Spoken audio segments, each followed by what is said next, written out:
तो नमस्ते, good morning. मैं हूं सौरभ सर। अभी आप सभी का अपने YouTube channel only future points में स्वागत करता हूं। आज जो है टॉपिक हमारा जिसमें हाई स्कूल के मैथ के सभी क्वेश्चनों को जो है फार्मूले के रूप में लिया गया है। देखिए, इसमें जो भी क्वेश्चन वगैरह हैं, जो भी फार्मूले हैं, उनको लिया गया है। जो भी सभी फार्मूलों को एक ही टॉपिक में ले लिया गया है, ठीक है। तो इसमें ध्यान रखिएगा, सभी फार्मूले अच्छे से बता दिए जाएंगे। जैसे देखो, इसमें सम संख्या क्या होती है? जो संख्याएँ 2 से कट जाएँ, ठीक है। जो संख्याएँ 2 से कट जाएँ, ठीक है। इसके बाद देखो, संख्या जो भी होती है 0 1 2 3 4 5 6 7 8, यानी ये सारी संख्याएं होती है जो संख्याओं को लेकर बनाया जाता है। इस चीज़ को ध्यान रखिएगा, संख्याओं को लेकर बनाया जाता है। अब फिर देखो, ये संख्याएं पे ध्यान दीजिएगा। सम संख्या वे संख्याएं जो 2 से कट जाती हैं, 2 4 6 8 10। फिर इसके बाद देखो, विषम संख्याएं वे संख्याएं जो कम से कम जो किसी से 2 से न कटे, ठीक है। जैसे 1 3 5 7 9, ये होती हैं विषम संख्याएं। फिर देखिए, इसके बाद प्राकृतिक संख्याएं। 4 नंबर पे प्राकृतिक संख्या वे संख्याएं जो 1 से शुरू होकर अनंत तक जाती हैं, यानी 1 से शुरू होकर देखो अनंत तक जाती हैं। इस चीज़ को ध्यान रखिएगा। और पूर्ण संख्याएं वे संख्याएं जो 0 से शुरू होकर अनंत तक जाती हैं, ठीक है। वहाँ पर ध्यान देना, प्राकृतिक संख्या 1 से शुरू होती हैं, पूर्ण संख्या 0 से शुरू होती हैं। फिर देखो, पूर्णांक संख्या वे संख्या जो ऋणात्मक से धनात्मक तक जाती हैं। इस चीज़ को ध्यान रखिएगा, ऋणात्मक से धनात्मक तक जाती हैं, ठीक है। और फिर देखो, अभाज्य संख्याएं। अभाज्य संख्या जो होती हैं वे संख्या जो एक के अतिरिक्त स्वयं से घटे। जैसे 2 3 5 7 11। सहभाज्य संख्या जिनका एचसीएफ 1 हो, जैसे 18, 25, 7, 9, 8, 7। ये सहभाज्य संख्याएं होती हैं जिनका एचसीएफ 1 होता है। भाज्य संख्या वे संख्या जो कम से कम 2 संख्याओं से कटे, ठीक है। तो यहाँ पर ध्यान दीजिएगा, जो भाज्य संख्या है जो कम से कम 2 संख्याओं से कटे, इस चीज़ को ध्यान रखिएगा, ठीक है। तो ये सारी संख्याओं को अच्छे से ध्यान रखना है। देखिए, इसके बाद जो सूत्र दिया गया, यूक्लिड विभाजन। यूक्लिड विभाजन प्रमेयिका का जो सूत्र होता है, ध्यान दो, यहाँ पर यूक्लिड विभाजन है। ध्यान दो, जैसे भाज्य बराबर भाजक इंटू भागफल, ये फार्मूला होता है। भाज्य बराबर भाजक इंटू भागफल प्लस शेषफल, इसको फार्मूला कहते हैं A=BQ + R। परिमेय संख्या देखो 2 नंबर पर दिया गया। परिमेय संख्या वे संख्या जिन्हें हम P/Q के रूप में लिख सकते हैं। ध्यान देना, जो वे संख्या जिन्हें P/Q के रूप में लिखा जा सकता है। जैसे 2/5, 2, 3/5, 22/7, √9 का बाहर आता है 3, √16 का 4 आ जाता है। और परिमेय संख्या जिन्हें P/Q के रूप में नहीं लिखा जा सकता, इस चीज़ को ध्यान रखिएगा, ठीक है। और फिर देखो, यहाँ पर HCF LCM से संबंधित क्वेश्चन आ जाते हैं, फार्मूले उनको समझ लेना। जैसे फार्मूला दिया गया है, पहली संख्या इंटू दूसरी संख्या HCF इंटू LCM, ठीक है। पहली संख्या इंटू 4 नंबर पे देखो दिया गया है। 4 नंबर पे पहली संख्या इंटू दूसरी संख्या HCF इंटू LCM, ये क्वेश्चन दिया गया है। फार्मूला PX इंटू QX बराबर HCF इंटू LCM, ठीक है। और फिर देखो, शांत अशांत। शांत संख्या वे संख्या है जिनका, जैसे हर आंसर में संख्या लिखी जाती है ना, तो उनका जो P का जो गुणनखंड है ना, 2 की पावर m इंटू 5 की पावर n के रूप में बन जाएगा जो गुणनखंड, तो वो बन जाएगा शांत। और यहाँ पर ध्यान दीजिएगा, अशांत में जो P की पावर 2 की पावर m इंटू 5 की पावर n के रूप का नहीं बनेगा, ठीक है। इस चीज़ को ध्यान रखिए। फिर यहाँ पर इंपॉर्टेंट क्वेश्चन दिए गए हैं, तो इंपॉर्टेंट क्वेश्चन है, फटाफट अच्छे से लगा लेना। जैसे पहले दिया गया है, दूसरा LCM निकालना है, तीसरा, चौथा, पाँचवा, छठा। तो ये सारे क्वेश्चनों को अच्छे से लगा लेना है। 7वां, 8वां, 9वां, 10वां, ठीक है। 9 10, ठीक भाई सौरभ सर। देखो, फिर इसके बाद देखिए, फार्मूले वाले जो आते हैं, जो इसमें आता है द्विघात समीकरण का आलेख वाला। जैसे A1x + B1y + C1, A2x + B2y + C2 बराबर 0। अब इसमें देखिए सारे फार्मूले कैसे लिए गए हैं, यहाँ पर ये समझो, ये जो मेन इंपॉर्टेंट चीज़ें दी गई यहाँ पर देखो। जैसे कोई भी समीकरण इसमें दी जाएगी, जैसे कोई भी समीकरण इस रूप में दी गई है, देखो जैसे पहले समीकरण दी गई A1x + B1y + C1 बराबर 0, और फिर दिया गया A2x + B2y + C2 बराबर 0। तो इसमें देखो नोट्स ध्यान रखिएगा, इसमें यदि A1/A2 not equal to B1/B2 है, ये वाला देखो A1/A2 not equal to B1/B2, तो ये जो है प्रतिच्छेदी रेखाएँ होंगी, और प्रतिच्छेदी रेखाओं के साथ साथ में ये संगत भी होंगी।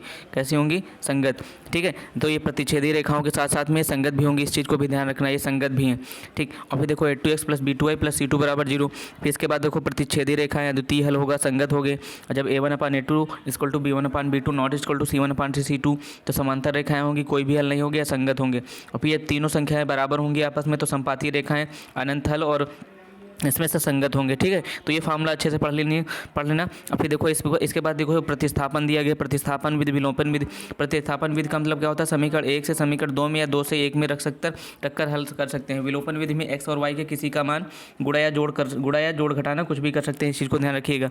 अब इसके बाद देखो, यहाँ पर जो आया समान चिन्ह, देखो यहाँ पर नोट्स जो लिखा है ये वाला, सेकेंड नंबर वाला, कि समान चिन्ह होंगे तो क्या किया जाएगा, ध्यान रखना, समान चिन्ह होंगे तो जोड़ना है, समान चिन्ह होंगे तो जोड़ा जाएगा। देखो समान चिन्ह होंगे तो क्या किया जाएगा, समान चिन्ह तो हो तो घटाना, विपरीत चिन्ह हो तो जोड़ देना। ठीक, अब देखो इसमें वज्र गुणनखंड आता है। वज्र गुणनखंड क्या होता है, a1x plus b1y plus c1 बराबर 0, a2x plus b2y plus c2 बराबर 0। तो इसका फॉर्मूला इस तरीके से बनता है, x बटे जब x ले लेंगे तो ये जब x वाला ले लेंगे तो x वाला पार्ट हट जाएगा, b1 b2 और c1 c2 आ जाएगा। और फिर इसी तरीके ध्यान दीजिएगा, जब हम लोग y वाला पार्ट ले लेंगे y वाले में तो y वाला हट जाएगा। ठीक है, तो ये a1 a2 और c1 c2 बचेगा। ठीक है, इस तरीके से ध्यान दीजिएगा, जब हम लोग c1 अचर पद वाला लेंगे तो अचर पद वाला हट जाएगा, तो a1 a2 और b1 b2 बन जाएगा। तो इसका फॉर्मूला ये पूरा निकल के आ जाएगा।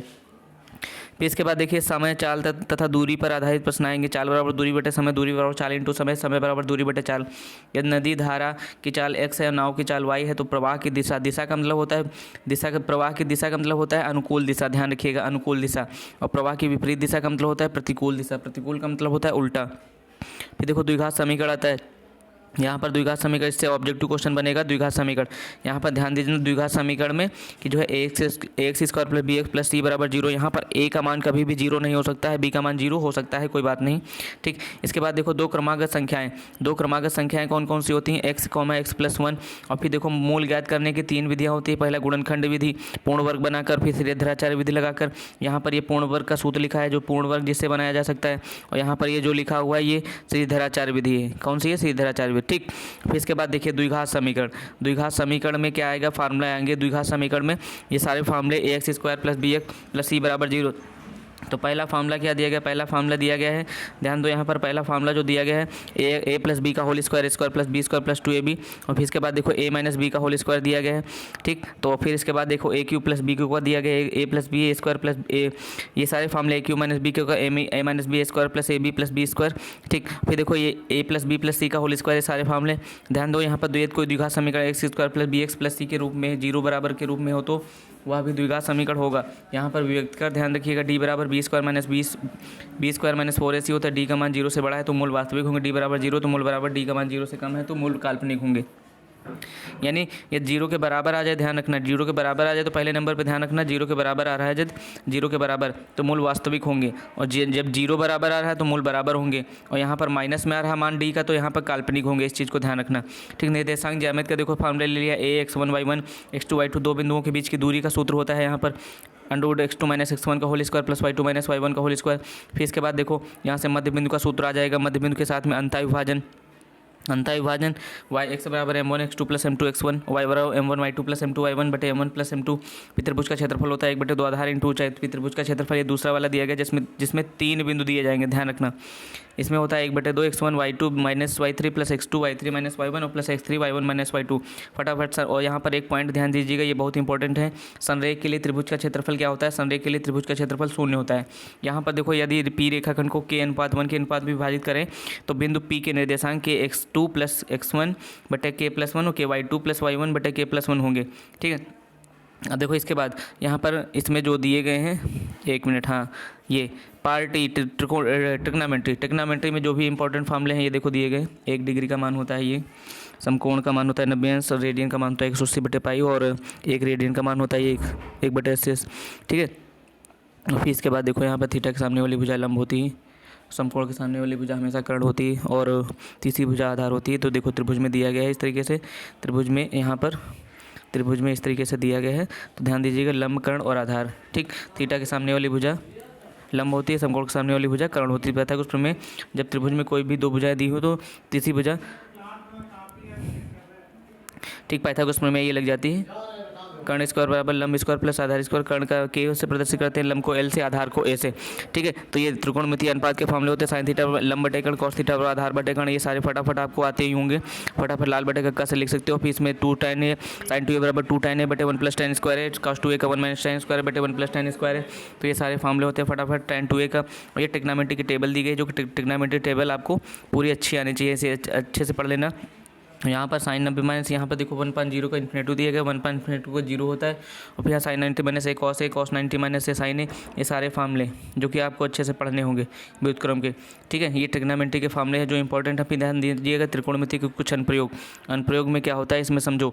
अनुप्रयोग में यदि उन्नयन कोण ये है और अवनमन कोण ऊपर से जब देखा जाए तो यहाँ ध्यान देना, जब ऊपर से देखा जाए तो अवनमन कोण है और जब नीचे से ऊपर देखा जाए तो उन्नयन कोण है। यदि किसी मीनार को वस्तु को देखने के लिए आंखों को ऊपर करना पड़े तो उन्नयन कोण होगा, यदि किसी वस्तु को या मीनार को देखने के लिए आंखों को नीचे करना पड़े तो अवनमन कोण होगा। फिर ध्यान दीजिएगा 24 नंबर पे, छाया पाद बिंदु वस्तु के बीच की दूरी इसको आधार मानते हैं, लंब ऊंचाई मीनार को लंब मानते हैं, सीढ़ी पतंग की डोर रस्सी इसको कर्ण मानते हैं। छोटा कोण हमेशा दूर बनता है तथा बड़ा कोण हमेशा पास बनता है। वृत्तों से संबंधित देखो, वृत्त का क्षेत्रफल होता है r त्रिज्या है, d व्यास है, वृत्त की परिधि c बराबर 2πr हो जाएगा। और यहाँ पर ध्यान दीजिएगा c बराबर 2π, ये वाला थोड़ा मिसप्रिंट है फार्मूला, वृत्त की परिधि हो जाएगी 2πr, ठीक है। इसके बाद देखो यहाँ पर वृत्त का क्षेत्रफल पाई r स्क्वायर, अर्धवृत्त का क्षेत्रफल 1/2πr स्क्वायर हो जाएगा। और फिर यहाँ पर ध्यान दो, ये पूरा लिखा हुआ है, इसको अच्छे से बिल्कुल क्लियर कर लेना है। ये जो फार्मूला फिर से वही त्रिभुज के क्षेत्रफल और वृत्त के क्षेत्रफल के बारे में दिया गया है, अर्धवृत्त का क्षेत्रफल और फिर इसके बाद त्रिज्यखंड और लघुवृत्त खंड का दिया गया है, ठीक है। तो ये भी फार्मूले याद कर लेना, ओनली फ्यूचर पॉइंट्स। ये त्रिज्यखंड का सूत्र है, फटाफट अच्छे से लिख लेना और अच्छे से बिल्कुल क्लियर कर लेना। यहाँ पर ध्यान दीजिएगा, एक पहला पॉइंट ये दिया गया है इंपॉर्टेंट, 1 मिनट से द्वारा किया गया कोण 6 डिग्री है। और फिर यहाँ पे देखो सारे कोण दिए गए हैं, घनाभ का सूत्र दिया गया है, ये घनाभ का आयतन, घनाभ का विकर्ण और घन का आयतन, घन का विकर्ण, ठीक। और बेलन का देखो, ये फटाफट अच्छे से लिख लेना, बेलन का आयतन और बेलन का क्षेत्रफल, इस तरीके से सभी चीज़ें हो जाएंगी। और फिर इसके बाद देखो गोले का आयतन, गोले का क्षेत्रफल, ये बेलन का चित्र है, बेलन, ठीक है, बेलन का चित्र है इस तरीके से। और फिर इसके बाद देखिए शंकु का आयतन के लिए दिया गया है, इसमें से शंकु का आयतन, ठीक। अर्धगोले का आयतन और खोखले गोले का प्रत्येक सिरे का क्षेत्रफल, शंकु के छिन्नक से संबंधित जो भी क्वेश्चन है, शंकु के छिन्नक से संबंधित जो भी क्वेश्चन आते हैं इसमें वो सारे दिए गए हैं। शंकु के छिन्नक के वो बिल्कुल अच्छे से कर लेना है, शंकु का छिन्नक। और फिर सांख्यिकी में मेन इंपॉर्टेंट क्वेश्चन दिए गए सभी पदों के मानों का योग, इसमें जैसे ये फार्मूला दिया गया है sigma x sin to fi, ठीक। बहुलक, ये बहुलक का सूत्र दिया गया है, ये है बच्चों बहुलक का सूत्र, किसका दिया गया है, बहुलक का। तो ये ध्यान रखिएगा, ये बहुलक का सूत्र है, इस चीज़ को बहुलक का सूत्र, इससे क्वेश्चन इंपॉर्टेंट रहेंगे, डायरेक्ट क्वेश्चन पूछे जाएंगे। माध्यक का भी सूत्र है और तीनों में रिलेशन होता है, ये ऑब्जेक्टिव क्वेश्चन इससे 100% आएगा। बहुलक बराबर 3 माध्यक माइनस 2 माध्यक, और ये माध्यक का फार्मूला होता है, इस चीज़ को ध्यान रखिएगा, ठीक है। तो बच्चों इतना कर लेना। त्रिभुज का क्षेत्रफल इसमें दिया गया है, ये वाला विपरीत हो गया है, त्रिभुज का क्षेत्रफल, एक समबाहु त्रिभुज का क्षेत्रफल और परिमाप, आयत का परिमाप, ये सब दिए गए हैं। तो ये बिल्कुल 15 मिनट 10 मिनट में सब कंप्लीट कर लिया है, इसको अच्छे से कंप्लीट कर लेना एक बार, ठीक है। और अच्छे से बिल्कुल कंप्लीट कर लेना और चैनल को शेयर कर देना, लाइक शेयर सब्सक्राइब कर देना और पूरा कंप्लीट कर देना। पूरे एग्जाम में जितने भी धुआं करके आना है पूरा एग्जाम, क्योंकि एग्जाम में जो हम बताएंगे वही आएगा, ठीक है। तो लाइक शेयर और सब्सक्राइब, लाइक भी कर देना और शेयर भी कर देना। यदि कोई दिक्कत या प्रॉब्लम आ रही है तो कमेंट जरूर करना, शेयर करना ना भूलें, ठीक है। मिलते हैं नेक्स्ट क्लास में। ये सारे फार्मूले हमने बता दिए हैं, एक बार फटाफट फिर से चाहे देख लो जितनी भी स्लाइड हैं। तो ये इस तरीके से स्लाइडें जितनी भी थी सब फटाफट इनका स्लाइडों का इस तरीके से हमने बता दिया है। ये पहली, दूसरी, तीसरी, चौथी, 5वीं, 6ठी, 7वीं, 8वीं, ठीक है। तो इस तरीके से थैंक यू, धन्यवाद।